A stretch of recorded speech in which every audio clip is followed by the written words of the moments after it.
mag-secret file ay ilike mo muna ang video na to at mag-subscribe na sa aming YouTube channel. Don't forget to click the notification bell para hindi ka nahuhuli sa latest episode ng DJ Rocky's Secret Files.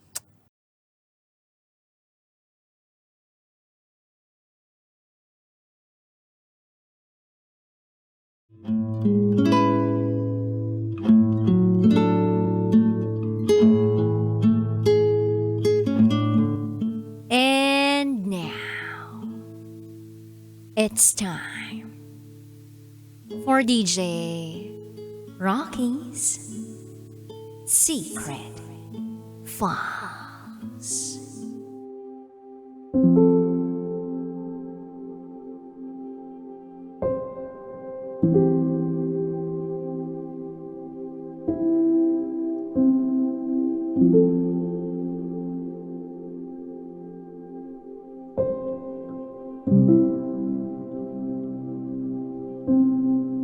Dapat, ikakasal na kami. Pero, sumuko na ang puso niya.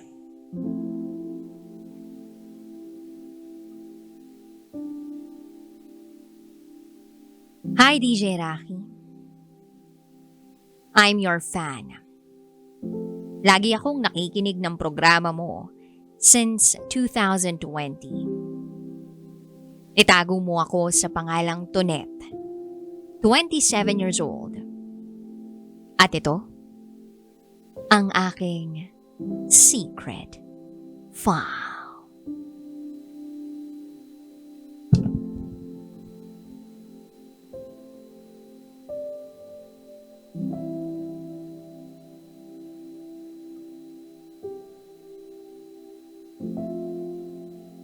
Mark and I have known each other since I was a third-year college student. That was year 2017. Kaya lang, sa tuwing tumatambay ako sa shop nila, nagkakabatian lang kami, pero hindi talaga kami magkaibigan. Ganun yung klase ng transaction na meron kami. Tanguan. Pero, hindi talaga kami nagkakaroon ng conversation. Then year 2019 came. Nagkasama uli kami ni Mark. Yun nga lang, nagkasama kami sa isang double date. Kasi napagpasyahan ng boyfriend ko that time na isama ang circle of friends niya para makapagbatangas kami. That year ang boyfriend ko ay yung tropa niya. And he was courting someone else that time. Then year 2020 came. May 2020 nagkahiwalay kami ng boyfriend ko. After that, nanahimik ako sa nangyari sa aming breakup. Hindi ako nakipag-chat sa mga kaibigan niya kung ano talagang nangyari sa relasyon namin, kung bakit ito nagtapos. Inisip ko noon, respeto ko na rin yun. Para na rin sa peace of mind ko. Then year 2021 came. Tandang-tanda ko pa. January 12, 2021. Nagulat ako nang biglang mag-chat si Mark. He greeted me, "Happy birthday." Nagtaka ako. Bakit siya nag-chat sa akin? Matagal naman na kaming walang communication o interaction. And besides, ex ko yung tropa niya. But then nag-thank you pa rin ako dahil binati niya ako ng happy birthday. Then maya-maya pa, ang sabi niya sa akin, gusto niya na malaman kung bakit kami nag-break ng tropa niya. Nagkwento ako. Kinuwento ko lahat. At dun na pala magsisimula ang storya namin ni Mark. One time tumambay ako sa shop nila Mark since wala naman akong gagawin. Nag-chat ako sa kanya na pupunta ako sa shop nila. Nag-reply siya. Antayin niya raw ako sa baba ng shop nila para makapark daw ako ng maayos. Pagdating ko, nakita ko na nga siya. Ayun, nakaabang siya sa akin. Tinulungan niya ako na maipark ng maayos ang motor ko. Since maliit lang yung allotted na parking lot. Located sa shop nila. Tinitigan ko siyang maigi. Yung dating maiksi niyang buhok. Ngayon, mahaba na. Yung face niya na malinis noon. Ngayon, mabalbas at mabigote na. Yung shop nila located sa second floor ng building, so sabay na kami umakyat.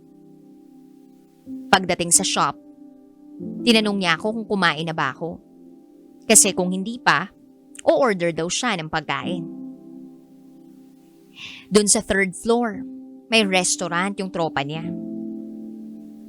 Inabot niya sa akin yung menu ng restaurant ng tropa niya. Then mili ako ng o-orderin ko. Sinabi ko sa kanya. Nagkwentuhan kami tungkol sa trabaho. At kung ano yung mga pinagkakaabalahan namin. Hanggang sa nalaman ko na nagtatrabaho pala siya sa gobyerno as a rescuer. Namangha ako. Kasi bibihira lang ako makatagpo ng ganong klaseng tao. Yung rescuer. Yung marami silang nasisave. Parang ang heroic ng dating. Then few minutes later, binaba na sa shop nila yung order namin. Sabi ko sa kanya, bibili lang ako ng water sa baba. Pero nag-insist siya na siya na raw ang bibili. Inantay ko siyang makabili ng water bago kami magsimulang kumain. Nung i-open ko na ang bottled water, kinuha niya yun sa kamay ko. At siya na ang nag-open para sa akin. Nagulat naman ako sa move niyang yun. Kasi first time na may gumawa sa akin ng ganun. At nung time na yun, parang nag-slow mo ang lahat sa akin. Nag-slow mo ang paligid ko habang ako nakatulala, nakatitig sa kanya. Habang binubuksan niya yung bottled water for me. Alam mo yung patitibok ng puso ko, rinig na rinig ko dahil sa pangyayaring yun. Akala ko nga, sa mga palabas lang, sa telebisyon, doon ko lang makikita yun. Nakabalik na lang ako sa sarili ko nung iniabot niya na sa akin yung binuksan niyang bottled water. After namin kumain, nagkwentuhan pa kami. Then bigla ko na lang naitanong sa kanya kung bakit nagpahaba siya ng buhok. Kung bakit may bigote at balbas na siya. Ang sagot niya sa akin, gusto na lang daw itry kung babagay sa kanya. Sabi ko sa kanya, naku, ayoko pa naman ng ganyan. Gusto ko clean cut. Neat and clean ang face. Alam mo, nagulat din ako sa sinabi ko, DJ Rocky. Kung bakit bigla kong nasabi yun. Pero mas nakakagulat ang isinagot ni Mark sa akin. Ang sabi niya, sige, para sa'yo, magpapagupit na ako, magsishave na ako. Hindi ko pinahalata na nagulat ako. Pero deep down, DJ Rocky,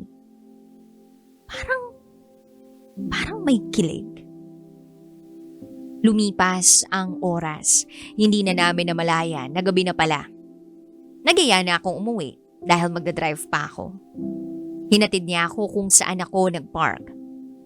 Habang nag-aayos ako, paalis, sabi niya mag-ingat ako sa pagmamaneho. Gabi na eh.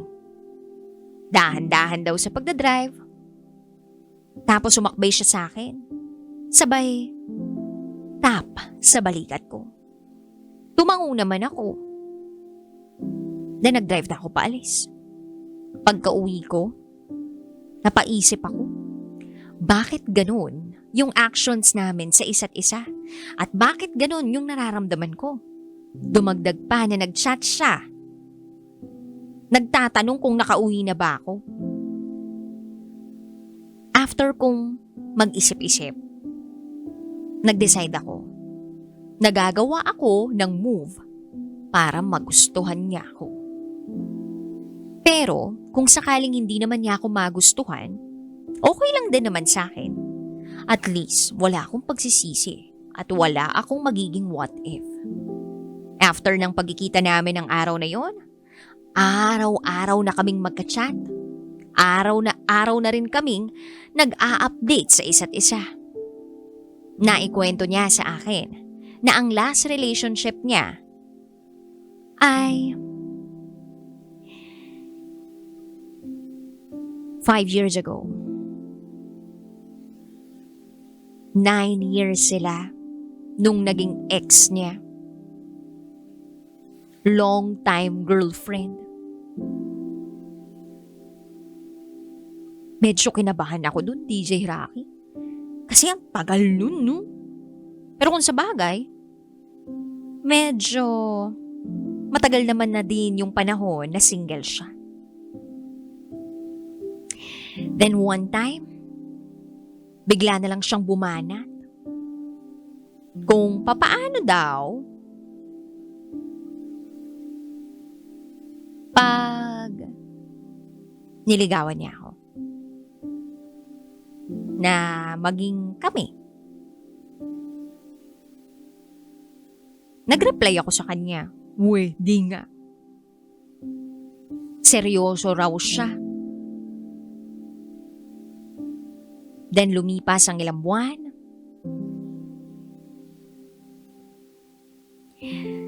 Ay natatagpuan ko na lamang ang sarili kong ngumingiti sa piling niya.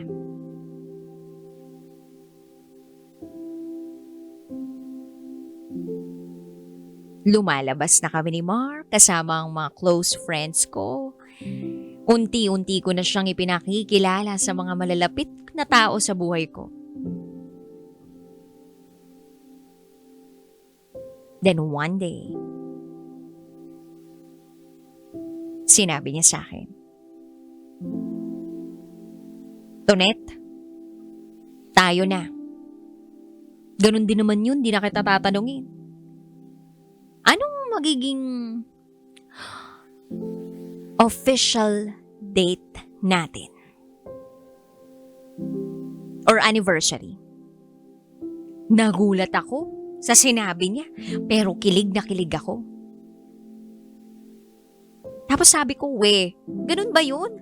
Hindi ba dapat tanungin mo ko kung sinasanagot na ba kita? Then sabi niya, ganun din yun. Patatagalin pa ba natin itong panliligaw ko? Araw-araw naman kitang liligawan kahit tayo na. May 1 na lang. May 1 na lang ang anniversary natin. Yung official na naging tayo kasi yun yung araw na kinis mo ko nang hindi na beso-beso.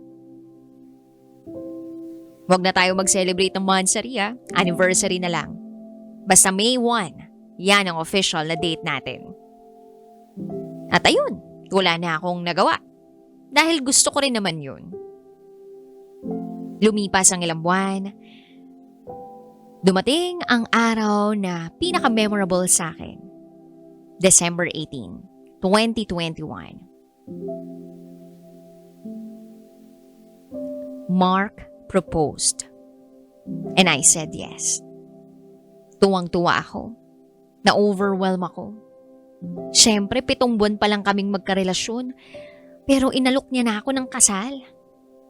Ang paliwanag niya sa akin, ako naman daw talaga ang gusto niyang makasama. At ako na ang gusto niyang mapangasawa. Lumipas sa mga araw, buwan na taon. 3 years. Nag-live-in kami. Hindi naiiwasan ang mga problema o away sa relasyon. Pero palagi naming pinipili na manatili at piliin ang isa't isa. Ayusin kung ano mang dapat ayusin. And it made our relationship stronger. Then year 2024, nagpaplano na kami na maikasal na. Ang napag-usapan namin, kahit simple civil wedding lang, okay na yon. Basta maikasal na kami. Ang pangako niya sa akin, ber months ng year 2024, ikakasal kami. Then May 1, 2024 came, 3rd anniversary namin. 3 days after our anniversary, akala ko magiging okay ang lahat. Magkausap kami noon. Niyakap niya ako bago ako pumasok ng trabaho. Nasa trabaho ako bandang 10:00 ng gabi. GY shift ako. Nang bigla na lang mag-ring ang cellphone ko at pagkita ko, tropa niya ang tumatawag sa akin. Nagulat ako at agad na napaupo sa pwesto ko. Ano? Paano? Tanong ko sa tropa ni Mark. Nanginginig ang katawan ko noon.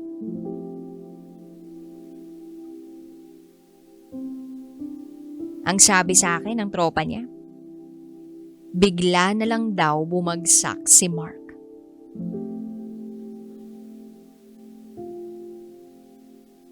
Bumilis ang tibok ng puso ko. Parang bigla akong nawalan ng lakas. Saan siya? Saang ospital dinala? Tanong ko sa kanya. Parang hindi ko na kayang huminga. Hindi ko alam kung anong gagawin ko. At ang sabi sa akin ng tropa, hindi daw responsive si Mark. Kailangan ko na raw pumunta ng ospital agad-agad. Ang daming tumatakbo sa isip ko that time. Sana, prank na lang to. Okay naman si Mark, 'di ba? Hindi pa naman siya mawawala, 'di ba? Malakas pa siya. Besides, ikakasal pa kami. Ano ba talagang kalagayan ni Mark?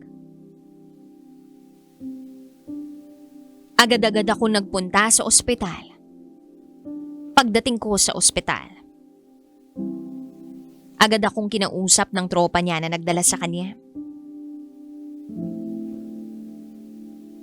Ang diagnosis? Na-stroke si Mark. Kailangan na raw siyang ma-ICU agad since he is not responsive. Ang gulo-gulo ng utak ko noon. Tuloy-tuloy lang ang mga luha ko sa pag-agos dahil hindi ko naman ine-expect na mangyayari sa amin to. Tinawagan ko ang pamilya ko. Binalita ko sa kanilang nangyari kay Mark. Then Mark was transferred to another hospital para mai-admit siya sa ICU. At habang nasa emergency room kami, bago siya ipasok sa ICU, hinawakan ko ang kamay niya. At ang sabi ko sa kanya, Babe, paano na yung mga plano natin? Di ba magpapakasal pa tayo ngayong taon? Di ba magbe-baby pa tayo? 2 nga gusto mo. 2. Ano na yun? Babe, magpagaling ka naman, please. So, lumaban ka. Then, dinala na siya sa ICU. Iyak pa rin ako ng iyak. Limited time lang ang bisita sa ICU. 1, 2, 3, 4, 5. 5 araw siyang nasa loob ng ICU. At sa tuwing bumibisita ako sa kanya roon, hindi ko napipigilang hindi umiyak. Dahil sa kalagayan niya, dahil sa itsura niya. Maraming, maraming nakapasak sa kanya, maraming nakakabit na machine. Na para bang, ayun siya, natutulog pero parang hindi komportable yung katawan niya sa lahat ng mga nakasuksok sa kanya. Nasasaktan akong makita siya sa ganong klaseng kalagayan. At kahit iwasan ko at pigilan ko yung sarili ko na hindi ako maiyak, kasi nga bawal sa kalagayan niya, hindi ko kaya.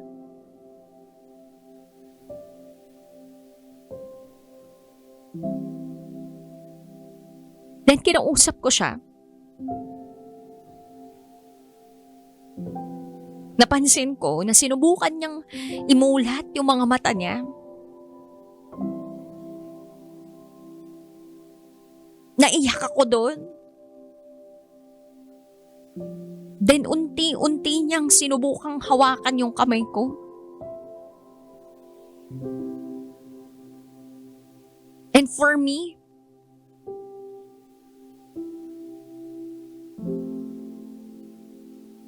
okay na yun.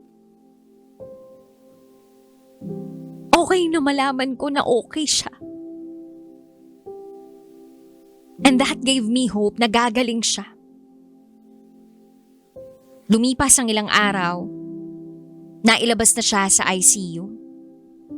Nailipat siya sa normal room dahil for recovery na siya. Nakakausap na siya, pero ang sagot niya lang ay palaging ungol. Ang naging routine ko, after work, uuwi lang ako para maligo, babalik ng ospital para doon matulog at bantayan siya. Pagdating ng umaga, before 1 p.m., uuwi ako. Mag-aayos para pumasok naman sa trabaho. After a week, nakarecover na siya at nakalabas na ng ospital. Naiuwi na namin siya sa bahay nila. And good thing, physical therapy lang ang kailangan ni Mark. Since maayos na siyang nakakapagsalita at nakakapag-respond na siya sa amin kahit papano. Kila Mark pa rin ako nakatira para na rin makatulong sa pag-aalaga sa kanya. 2 weeks nang makauwi siya. Time na para makabalik ng ospital for his check-up. Araw-araw walang mintis. Nananalangin ako na sana okay ang lahat sa check-up niya.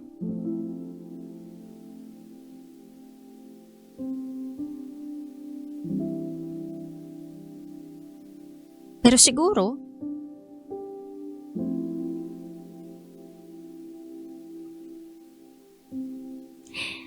hindi lahat ng panalangin natin ay napapakinggan.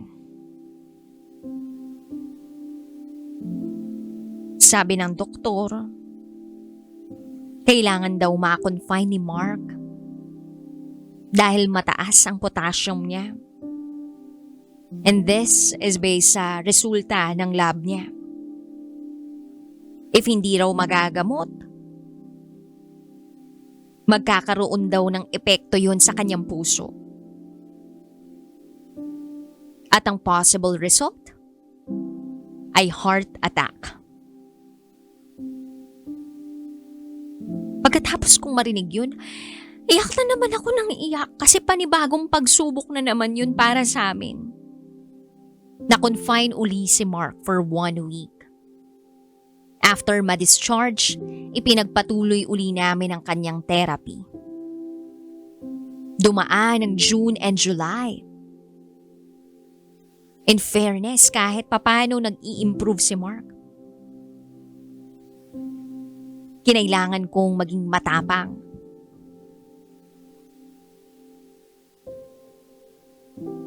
At sa loob ng simbahan, doon ako nagpapakita ng kahinaan.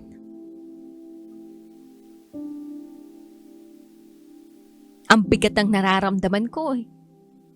At ang sakit-sakit pa rin ng mga nangyayari sa amin.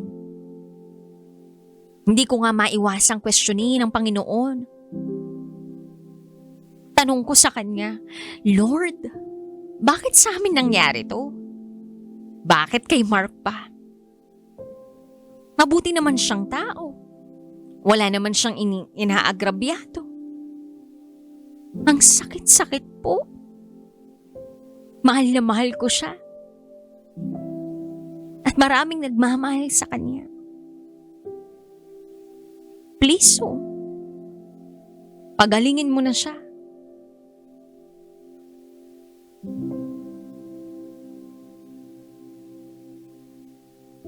Then month of August came. First 2 weeks, okay ang lahat. Tuwang-tuwa ako nun. Because for the very first time, naipag-drive ko si Mark. Pumunta kami ng hospital para sa kanyang laboratory test. Pero yung tuwang yun ay napalitan ng lungkot at pag-alala. Bigla na lang ayaw na niyang kumain. Ayaw na niyang uminom ng gamot. At ayaw na rin niyang uminom ng tubig. Para bang nawalan na siya ng gana sa lahat ng bagay. Halos 1 buwan na rin akong hindi makakatulog ng maayos dahil iniisip ko yung kalagayan niya. Wala akong ibang mapagsabihan ng dinadala ko, lalo na sa pamilya ko dahil sa tuwing umiiyak ako sa kanila, nasasaktan ako dahil nasasaktan din sila na nakikita ako sa ganong klaseng sitwasyon. So ano pa bang dapat kong gawin? Minsan naisip ko ng sumuko pero hindi eh. Hindi po pwede. Kapag iniisip ko yung pagmamahal ko para kay Mark, at pag iniisip ko na mawawala siya, hindi ko kaya.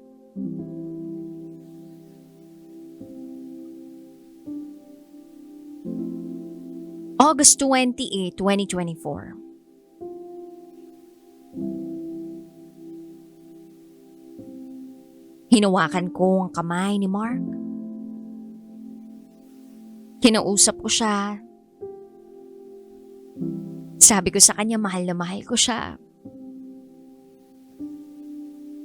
Na kailangan niyang lumaban. Kailangan niya pa rin piliing kumain, uminom ng tubig, uminom ng gamot. Habang nanunood siya, nakatitig ako sa kanya.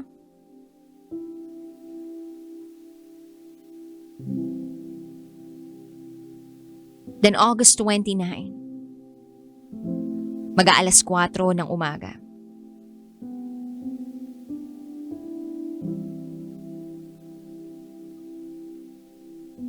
Ang lakas ng katok sa pinto ng kwarto. Pagkalabas ko ng kwarto, nanlumo ako. Tumambad sa akin ang taong mahal ko na sobrang putla na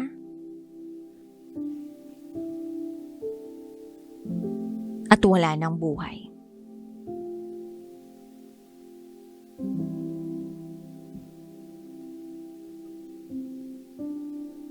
Bumalik ako sa kwarto namin. Tinawagan ko ang pamilya at mga kaibigan namin para sabihin ang nangyari. Lahat nag-iiyakan na. Nag-flashback sa akin lahat. Kung paano kami nag-umpisa. Kung paano kami nag-away. Kung paano siya nag-propose. Kung paano ko siya inalagaan. At kung paano ako nagdarasal sa Diyos na pagalingin na siya.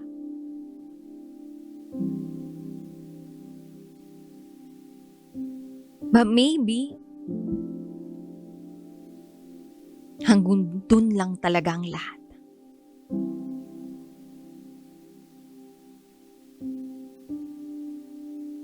Since day one naman,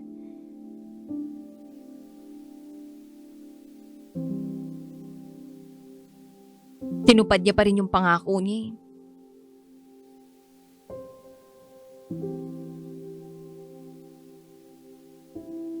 He always made me feel loved.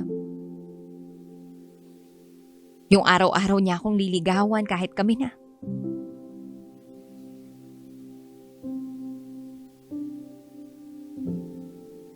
Sa loob ng 3 taon, kinikilig pa rin ako sa kanya.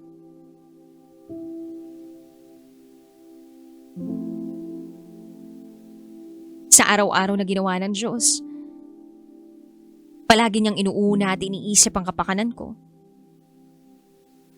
Palagi niyang sinasabi sa akin na mahalin ko lang siya.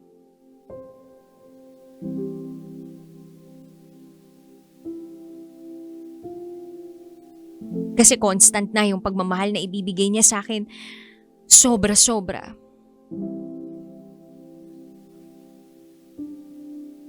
Kahit nga maubusan na siya o mawalan siya, basta ako okay. Meron. Okay na yun sa kanya.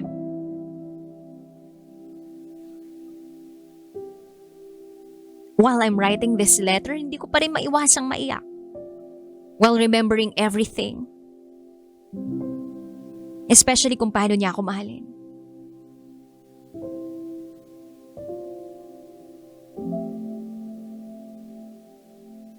To Mark, babe, don't worry about me. I want you to put yourself first now. Everything is all about you now. You are always in my heart and in my mind. I'll always look up and smile, knowing that you're up there smiling back at me. Thank you for everything. Take good care of yourself for me, please. Don't worry about me even though makita mo akong umiyak, please. Huwag ka nang mag-alala pa. I'll be strong. Because you made me stronger.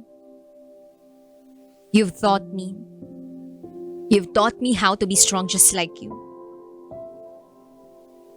I'm really sorry for the wrong things I've done.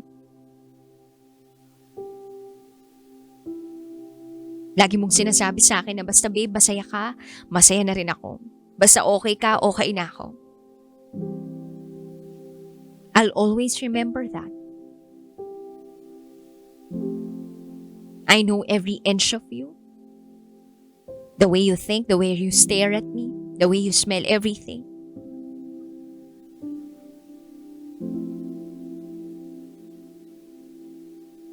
Naiwan mo man ako pero nandito ka pa rin sa puso ko. Hindi ka umalis dito.